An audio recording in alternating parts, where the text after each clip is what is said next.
Think of a place where the earth extends as far as the eye can see. Nothing to obstruct the view of a vast field riddled with grasses as tall as you are. Insects chirp as loud as they can while birds of prey search for their next meal. A snake slithers its way through the maze of grasses while coteries of prairie dogs scout the lush foreland for predators as the companions dig new homes. This is the prairie. So what are prairies? Good question, Tiffany. Prairies are characterized by flat land dominated by all kinds of grasses. They have about 20 to 35 inches of precipitation per year. That's not a lot of rain, and most of it comes from snow in the winter. Prairies also have really hot summers, but also cold winters. They can reach lows of negative 40 degrees Fahrenheit and highs of 100 degrees Fahrenheit in the summer. But how were prairies formed? Wow, Tiffany, just wow. I'm just so glad you asked that. North American prairies were formed as the Rocky Mountains grew from the tectonic plates pushing against each other. Once the mountains were tall enough, something called the rain shadow effect came into play. What's that? Well, if you were just to listen, I was just about to tell you. The rain shadow effect occurs when a range of mountains blocks rain from falling in the leeward part of the mountain. This prevented trees from growing, which is how we have the prairie. Jojo, I have a confession. I already knew what that was because I took ACE. Anyways, here's a clip from our sponsors. Ah, the prairie, the source of beauty, food, and also energy. Ethanol is a kind of renewable transportation fuel derived from biomass, usually corn. Ethanol is usually mixed with gasoline, either in a low concentration or high concentration. Low concentrations like E10 can be used in normal engines, like your car at home. High concentrations like E85 are used in specialty vehicles, where the engines are optimized for ethanol. Ethanol actually has a higher octane number than regular gasoline, making it even more powerful. High concentration E98 is a favorite among professional race car drivers for its high performance. Since ethanol is derived from plants, the production and subsequent burning of the fuel sequester as much carbon as it produces. Here at Ethanol Incorporated, we believe in the power of the prairie, so join us in using your dollar to vote for ethanol and a renewable future. Within an ecosystem, every living thing is connected in some way, shape, or form, including these bison. One way is the food web. Everything gets eaten and everything has to eat. So there's a complex web which keeps all organisms in an ecosystem in check so that no single organisms dominate and no organisms go extinct in a perfect world. Food webs also contribute to a transfer of energy necessary for all animals. In the food web, organisms are organized by trophic levels. The first trophic level is the primary producer. These are typically plants that take solar energy and change it into chemical energy for animals to consume, which brings us to our primary consumers. The primary consumers include herbivores and omnivores. Secondary and tertiary consumers are almost always carnivores. Now let me take you through some examples of the prairie food web.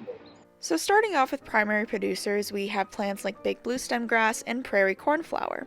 Then going up a level, we have prairie dogs, grasshoppers, and sparrows, which can eat the ones below.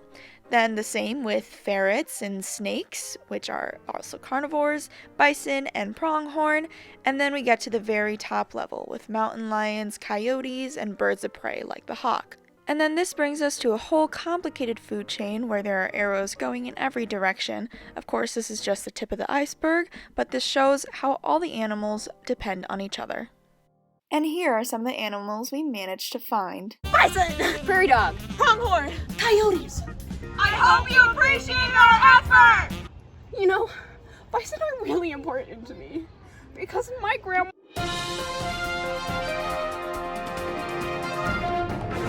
This is Benax reporting live from the deep, deep depths of the Midwest wilderness. My fellow Americans, I'm here to change your mind and expand your thinking. Everyone remembers the great Dust Bowl that hit them in the 1930s.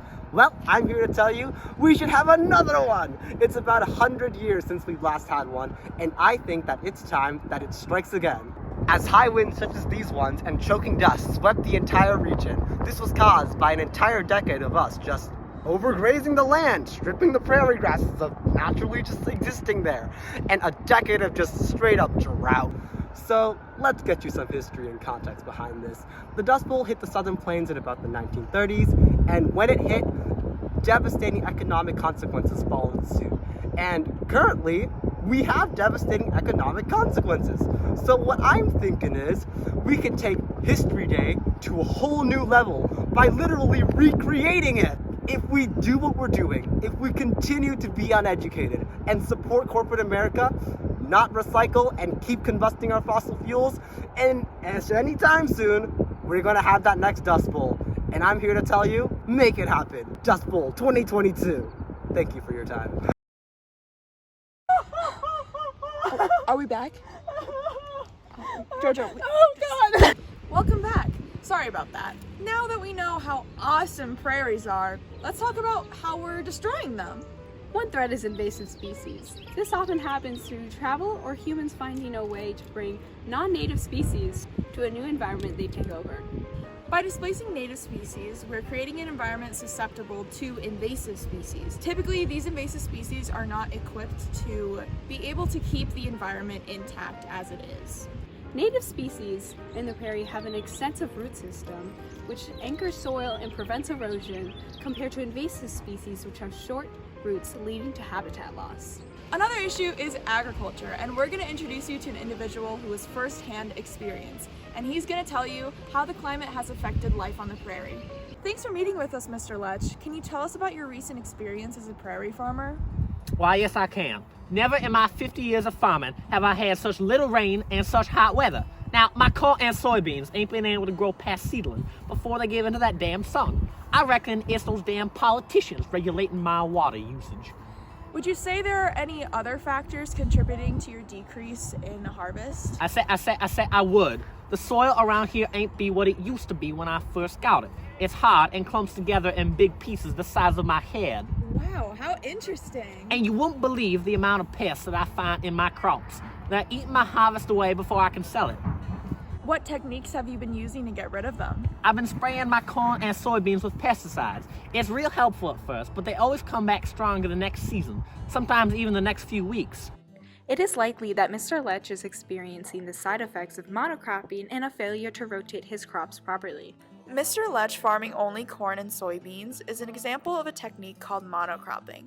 This lack of biodiversity in his farm leads to an increase in pests and disease, so if one crop gets infected, they all will, which can destroy entire fields. Thanks, Ethan. Although monocropping doesn't only affect farmers, but also damages the entire ecosystem of the prairie, this technique tends to weaken the biome and increase vulnerability to natural disasters, as the shorter roots of the plants are vastly different than the native plants of the prairie. His failure to rotate his crops properly has led to a very nutrient-depleted soil. It's likely that it'll take several years for the soil to heal itself and regain the important nutrients again. Failure to rotate crops also leads to an increase in erosion, desertification, and pests. Mr. Lech's use of toxic pesticides also causes evolution in diseases and pests, in which they evolve to combat the pesticides and therefore are becoming stronger. The use of pesticides are also killing native organisms of the prairie like wild flora and fauna. Lastly, another negative effect of agriculture often seen in the prairie is overgrazing. Livestock are able to consume, trample, and destroy native prairie grasses at a high rate. The livestock also selectively graze on only certain types of grasses, which reduces biodiversity. This allows certain plants to overdominate fields and causes a vulnerability which invasive species can exploit. So that's it. Secondary and tertiary consumers are almost always carnivores.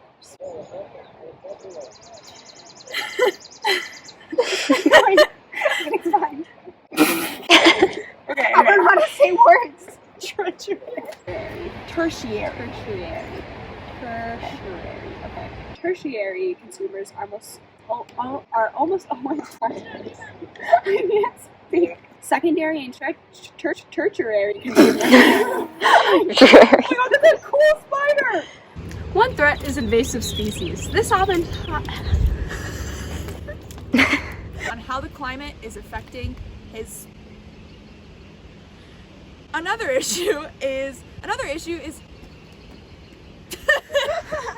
Dust Bowl 2022. Thank you for your time. Wait. desertification, and a decrease in pets. Mr. Elect, use of toxic pesticides also causes